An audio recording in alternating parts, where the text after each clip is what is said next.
નમસ્કાર મિત્રો અને વડીલો, તમારું બધાનું ગુજરાતી સ્ટોરી ચેનલમાં સ્વાગત કરું છું. 14 વર્ષનો છોકરો દુકાનમાંથી બ્રેડ ચોરતા પકડાયો. પછી અદાલતમાં જે બન્યું તે. જો આ સ્ટોરી તમને પસંદ આવે તો આ ચેનલને સબસ્ક્રાઇબ, લાઇક, શેર અને કમેન્ટમાં બી પાઈ જરૂર આપજો. બાજુમાં રહેલા બેલ આઇકનને જન ઓર કરજો. વાત ભારતની હતી, વાત વિદેશની છે. એક છોકરો હતો. છોકરાની ઉંમર લગભગ 14 થી 15 વર્ષની હશે.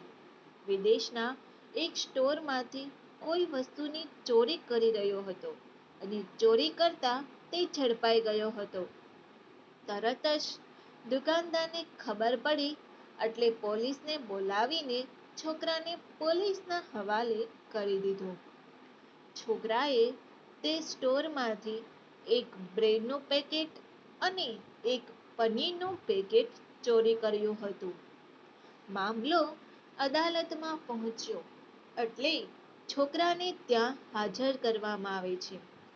જજે આખો કેસ સાંભળ્યો પછી તે છોકરાને જજે પૂછ્યું, શું તે ખરેખર સ્ટોરમાંથી બ્રેડ અને પનીરનું પેકેટ ચોરી કર્યું હતું?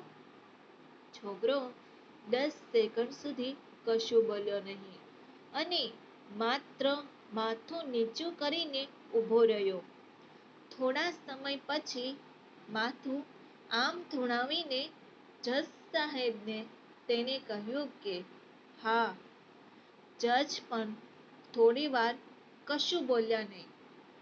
પછી જજે છોકરાને ફરી પાછો એક સવાલ પૂછ્યો, તે ચોરી શું કામ કરી?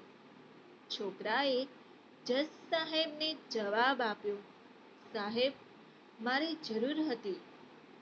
જજ સાહેબે છોકરાને પૂછ્યું, તો જરૂર હતી તો ખરીદી કરી લેવાય ને? છોકરાએ જવાબમાં કહ્યું, મારી પાસે પૈસા નહોતા. જજ સાહેબે ફરી પાછો સામે જવાબ આપ્યો કે ઘરવાળા પાસેથી લઈ લેવાય ને? છોકરાએ કહ્યું, મારા ઘરમાં મારી માતા એક જ છે. તે બીમાર છે અને તે બેરોજગાર પણ છે અને બ્રેડ અને પનીર બંને મારી માતા માટે જ મેં ચોરી કરી હતી. વિદેશમાં અમુક ઉંમર થઈ જાય પછી છોકરાઓ પણ નાનું મોટું કામ કરીને પોતાની આવક કમાતા થઈ જતા હોય છે અને તેઓ પોતે પોતાનો ખર્ચો તો કાઢી જ લેતા હોય છે. કદાચ એટલા માટે જ જજ સાહેબે ફરી પાછું છોકરાને પૂછ્યું, તું કંઈ કામ નથી કરતો? છોકરાએ જવાબમાં કહ્યું, હું એક જગ્યા પર કાર વોશમાં કામ કરતો હતો, પરંતુ મારી માતાને લઈને હોસ્પિટલ જવાનું હતું એટલે મેં એક દિવસની રજા લીધી હતી. બીજા દિવસે ફરી પાછો કામ પર ગયો તો મને કામ કરવાની ના પાડી અને મને કાઢી મૂક્યો. જવાબ સાંભળીને સહજતાથી જજ સાહેબે ફરી પાછું પૂછ્યું, તો પછી કોઈ બીજા પાસેથી મદદ માંગી લેવાય ને? છોકરાએ તરત જ જજ સાહેબને જવાબ આપ્યો, સવારે હું ઘરેથી નીકળ્યો હતો ત્યારથી લગભગ ઓછામાં ઓછા 20 થી 25 લોકો પાસે જઈને મદદ માંગવાની કોશિશ કરી, પરંતુ કોઈએ મારી મદદ કરી નહીં. અંતે બધા પ્રયાસો પછી મેં આખરે આ પગલું ભર્યું હતું. આ જવાબ સાંભળીને જજ સાહેબ કશું બોલ્યા નહીં. અદાલતમાં સન્નાટો છવાઈ ગયો.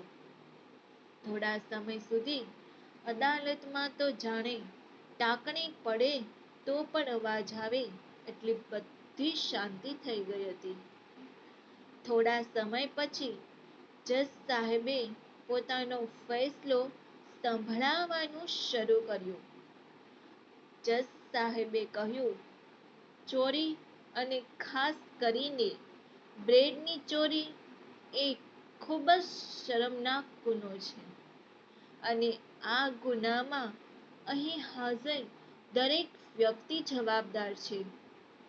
બધા લોકોના ચહેરા પર આશ્ચર્ય પ્રસરી ગયું.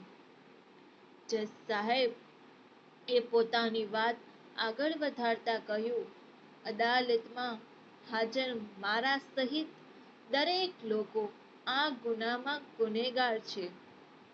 એટલા માટે અહીં હાજર રહેલા દરેક વ્યક્તિઓ પર $10 દંડ લગાવવામાં આવે છે.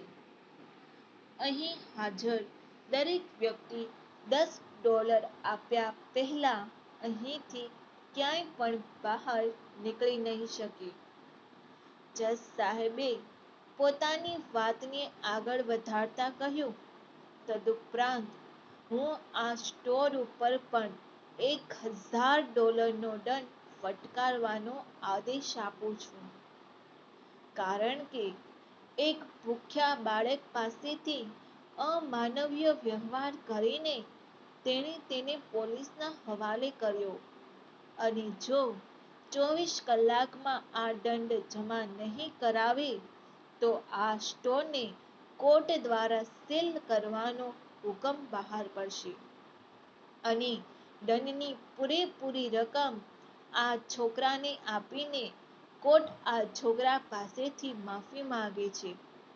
શું તમને આ કિસ્સો વાંચીને પસંદ પડ્યો? જો તમે આવા વધુ કિસ્સાઓ વાંચવા માંગતા હોય તો કમેન્ટ કરીને જરૂર જણાવજો, જેથી અમે આવા વધુ કિસ્સાઓ તમારી સમક્ષ રજૂ કરી શકીએ. જજ સાહેબ એક પછી એક પોતાની વાત રજૂ કરી રહ્યા હતા અને ત્યાં બધા લોકોને ચહેરા ઉપર આશ્ચર્ય હતું. આટલું કહીને જજ સાહેબે પોતાની પેન્ટ સાઈડ પર રાખી પોતાની જગ્યા પરથી ઊભા થઈને મુખ્ય દરવાજેથી બહાર જતા રહ્યા. દરવાજામાંથી બહાર જતી વખતે પોતાના આંખના ભીના થઈ ગયેલા ખૂણાની આંગળીથી લૂછતા જતા હતા. જો તમને આ સ્ટોરી પસંદ પડી હોય તો દરેક લોકો જોડે શેર કરજો. આવી સ્ટોરી સાંભળવા માટે આ ચેનલને સબસ્ક્રાઇબ, લાઇક, શેર અને કમેન્ટમાં અભિપ્રાય જરૂર આપજો. સાંભળવા માટે આભાર.